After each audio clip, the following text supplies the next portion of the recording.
Hello everybody, thank you for joining my presentation. I'm Yuichi Motohashi, Technical Marketing of Sony Semiconductor Solutions Europe. Today, I'd like to discuss the key technology to addressing sensing applications for automotive. Before diving into technical discussion, I'd like to briefly touch upon our company overview. We, Sony Semiconductor Solutions, are 11th largest company in semiconductor market as well, and the number one growing company as of the last year. We have worldwide number one position in terms of the revenue share based on various applications. We have already shipped 10 billion image sensors as of the end of the last year. During this history, we firstly commercialized the backside illumination CMOS image sensor, the firstly commercialized stacked image sensor, and firstly commercialized 3-layer stacked sensor, respectively. And now, we are focusing automotive. As you may know, in this year's CES, our CEO announced Vision S car. This shows our commitment for the automotive industry. To achieve level 2, level 2 plus, and higher than level 3 functionalities, it is generally considered that we need to combine multiple sensor modalities such as cameras, radars, and lidars. We have already developed a state-of-the-art image sensors for camera, and we are developing cutting-edge lidar detector and sensor fusion technologies based on Sony's wide technology asset. However, we believe that camera is still the most important sensor modality in terms of maturity and its wide range of application. So, today's presentation, we'd like to talk about the latest technologies of CMOS image sensors. This is the agenda of my presentation. Firstly, we'd like to explain the requirement of modern automotive CMOS image sensor. Secondly, I'd like to review today's HDR strategies to meet these requirements. Next, I'd like to explain our HDR strategy and achieved characteristics. Lastly, I'd like to show you some real-world example of image quality achieved by our sensor. Okay, let me start with dynamic range. Automotive application requires very wide dynamic range compared to other applications. Because in actual use case, there are many scenes which requires very wide dynamic range, like this tunnel scene.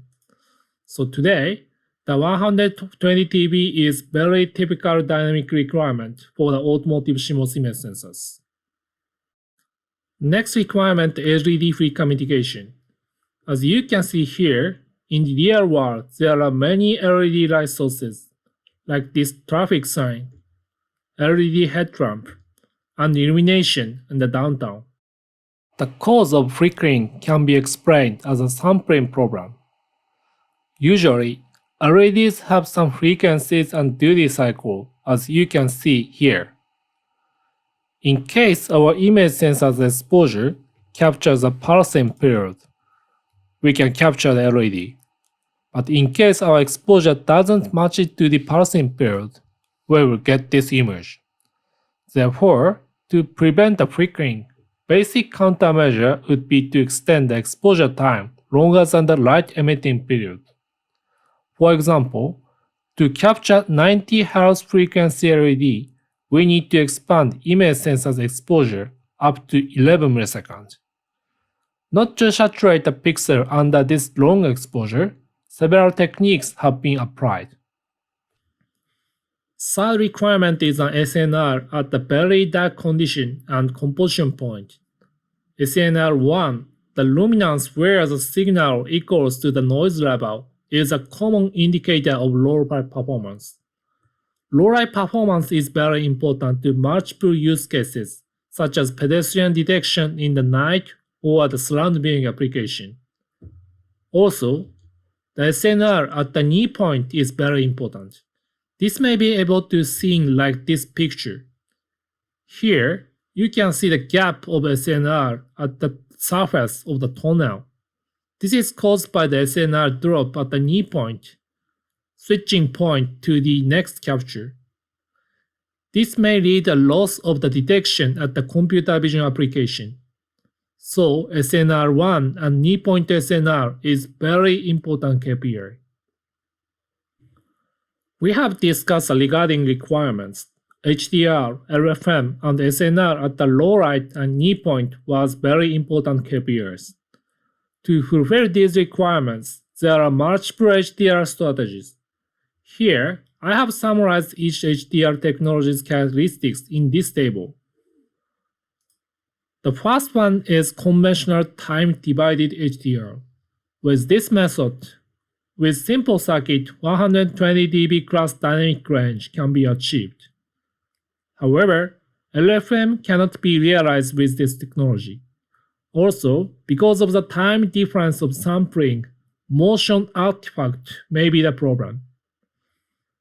Second strategy is spatially divided HDR. This can achieve 100 to 120 dB dynamic range with LED flicker mitigation capability.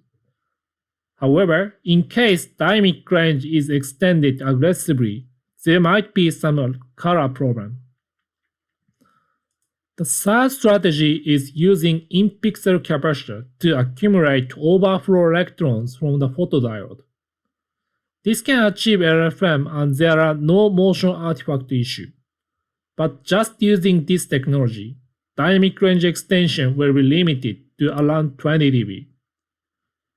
As we discussed, by using single strategy, all requirements cannot be fulfilled sufficiently. So we have developed new HDR scheme based on the combination of multiple HDR strategy. With this strategy, we can achieve best single exposure dynamic range, which means we can achieve LED flicker mitigation for wide luminance range without having motion artifact issue. Because our circuit is complex, pixel scalability is one of the key, but we have already developed 2.1 micrometer generation pixel based on this technology. This slide explains the spatially divided HDR. The principle of this strategy is to utilize the sensitivity difference or sensitivity ratio of two different photodiodes. By using less sensitive pixel, we can expand the dynamic range to the brighter region. But what is the limiting factor of this HDR scheme?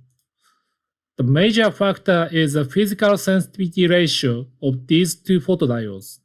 Currently, the state-of-the-art smallest pixel is around 0.7 to 0.8 micrometer. This means that the area ratio of these two photodiodes will be limited to range of the 1 by 10 to 20. So dynamic range extension will be limited to around 20 dB. To extend the dynamic range further, adding the material on top of the small pixel have been reported. But adding this attenuation filter, we can expand the dynamic range around 40 dB. However, in this case, there may be a color linearity issue caused by the different quantum efficiency characteristics of large and small photodiodes. And this is an explanation of in-pixel capacitor strategy. This strategy is very good because we can utilize all incoming photons and we can increase linear flare capacity. As a result, good SNR at the knee point can be achieved. However, because of the limitation of available area and physical characteristics of the capacitor material, the dynamic range extension will be limited to around 20 dB. Also, as the dark current of this capacitor is significantly larger than the one of the photodiode, there are large SNR dependency over temperature. To overcome these challenges, we came up to an idea to combine these strategies. By combining these HDR strategies, we can achieve superior HDR extension without a major drawback. Our pixel has two different physical pixels, SP1 and SP2, and SP2 has the in-pixel capacitor to accumulate overflow electrons. By having this structure, we can extend the dynamic range as a product of sensitivity ratio and Fourier capacity ratio between SP1 and SP2. This structure allows us to achieve over 45 dB dynamic range extension, which is significantly higher than the case of previous strategies. This is the actual schematic of our pixel. As I explained, we have two pixels and in-pixel capacitor. From this pixel, we get four signals. Two signals from SP1 by changing conversion gain to achieve superior low light performance. Two signals from SP2 and FC loading capacitor to extend the dynamic range for the brightest thing. The exposure time of SP1 and SP2 can be completely identical. For instance, in case of 11 milliseconds exposure, we can achieve over 120 dB dynamic range with a full illumination range of LFM up to 90 Hz without motion artifact issue. However, the setting of exposure time for SP1 and SP2 is completely flexible. In case you'd like to extend the dynamic range further, you can set a shorter exposure time to SP2. Here, I'm showing SNR characteristics under 40 degrees Celsius and 105 degrees Celsius. As I said, by combining four signals from the pixel, over 120 dB dynamic range with LFM, low light performance, the good SNR at the knee point is achieved simultaneously. And you can see in the right side, good SNR at the knee point can be kept at the high temperature. This slide shows the knee point SNR characteristics over temperature. In the low temperature region, the sensitivity ratio between SP1 and SP2 defines the knee point SNR. We can keep around 27 dB, which is sufficient for both of sensing and viewing application. If we go to high temperature, the knee point SNR is defined by the dark current, so there is a slight decreasing from around 85 degrees. However, if we compare these characteristics over another strategy, actually our knee point SNR is better than another in high temperature region. Additionally, we are planning to improve high temperature characteristics further by further optimization of pixel design. Next, let me show you quantum efficiency characteristics of SP1 and SP2. As you can see here, the QE characteristics of these two photodiodes are very similar. Therefore, there is no risk of color linearity issue or color change around the switching point between SP1 and SP2. Here is a comparison between this work, our previous work, and very recently published data of the other HDR strategies. As you can see, we achieve very good random noise, which contributes to low light performance thanks to the HCG readout.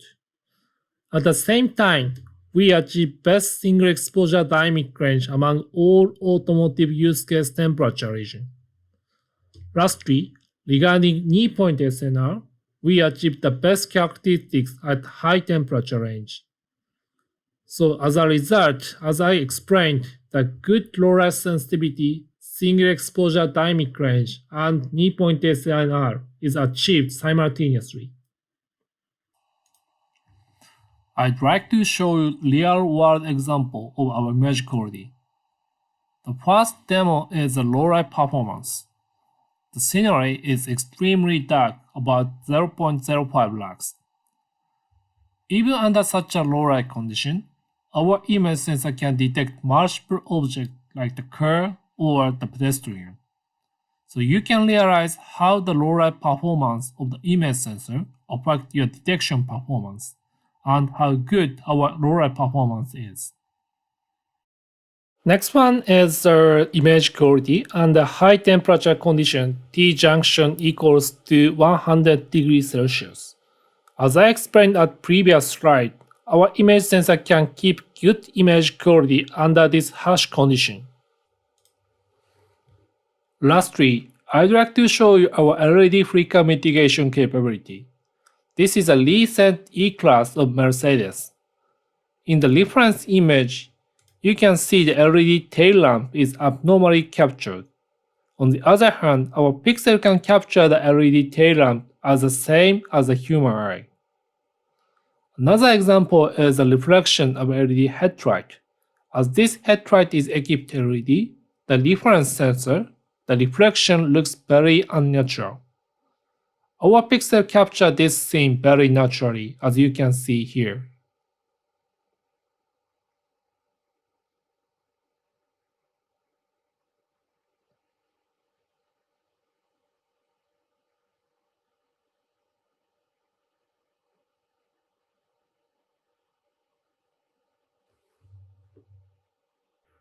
So this is the conclusion of my presentation. Firstly, current automotive image sensors are required to fulfill HDR, LFM, low light performance, and knee-point SNR characteristics at the same time. However, no single HDR technique can fulfill these requirements at the same time. But by smartly combining multiple HDR techniques, superior image quality among all difficult scenarios have been achieved. We strongly believe that our image sensor can provide improved performance for both machine vision and human viewing application. This is a reference document of my presentation. Thank you for joining my presentation. Bye.